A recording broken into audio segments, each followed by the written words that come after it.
You're probably wondering why this young lady is looking up into the heavens all the time. It's certainly a weird sight and one you don't normally expect to find here in game, that someone is just staring off into space like this. But take the time to talk to her and you'll understand why she is looking up the way that she is. Given that her homeland was under siege and under imperial rule for over 20 years, she's really not the kind of person who has had a very happy life. Just like many of her fellow Alamegans, they've suffered a lot. But last year we did what we could and brought them out of their pain and misery by driving out the Guardian Empire. You could say that it's similar to wars that have occurred in real life, where a tyrannical government or a tyrannical empire is trying to impose its will on foreign nations and forcing them to live their way or suffer massive consequences. And then people and militaries from other countries decide to say, enough is enough, you can't do this anymore, and we're going to deal with you. And over the years, that has certainly been the case. You can think of pretty much any war that has occurred within the last 100 years and definitely have a mindset that would lead you to come to a similar result as the one I've just mentioned. Which I think is appropriate given that tomorrow is, well, whatever you call it, tomorrow is the marking of the end of World War I. And whether you call it Veterans Day, Remembrance Day, or Armistice Day, it's a day to remember that war can bring out the worst in people, and that it may be at times necessary in order to save those who cannot save themselves. So, with that in mind, greetings, people of the world. Matthew back with you here in Eorzea Autism for another edition of the Tales of Eorzea vlog here on Final Fantasy XIV's Exodus server. So, I was really having a hard time of trying to figure out where I wanted to record this week's Tales of Eorzea vlog. Obviously, since tomorrow is Veterans/Remembrance/Armistice Day, it was really difficult to figure out where I wanted to record this because there are only two ways that you can get to see where this game's most notorious war took place, that being the Battle of Cartano. You either go there towards the end of Heaven's Ward in the final patch, or you have to go there as a result of PvP. So yeah, not exactly the easiest place to get to in-game, and certainly very difficult to access unless you follow either of those two criteria.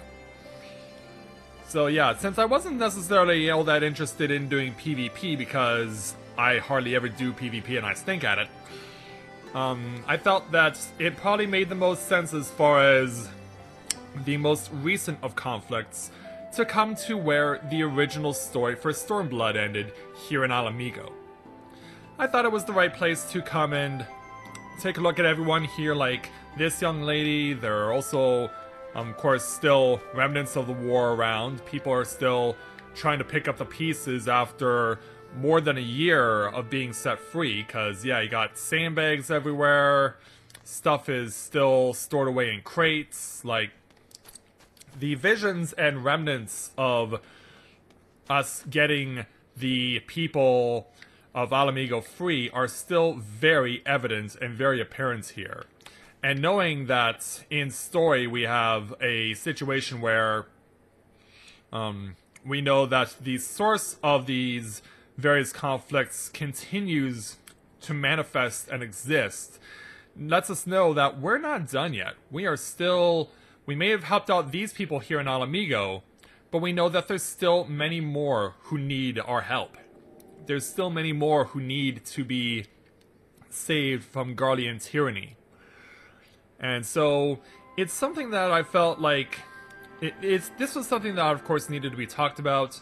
I hope that tomorrow you'll take it upon yourselves to really make it an effort to recognize the significance of this, because it does mark a significant milestone tomorrow when your Veterans/Remembrance/Armistice Day occurs, because tomorrow officially marks the 100th anniversary of the end of World War I, when the armistice was signed. And so, because of that, I hope that you'll really take it upon yourselves and take it to heart, the significance of that milestone, because we know that it's important for us to remember people who will fight and die for a cause not of their own, trying to save so many lives that are under risk as the result of, like I said, tyrannical empires, tyrannical governments trying to impose their will on those who don't want it. So I think this game has served as a constant reminder as to why conflict exists, and why we have to do everything we can to help out the people who suffer as a result of them. So let's hope that tomorrow we can all stand together and do exactly that. So that's going to do it for this edition of the Tales of Eorzea vlog. As always, if you have a character here on Exodus, or looking to create one on Exodus, and you're interested in joining our free company, we'd be more than happy to have you with us.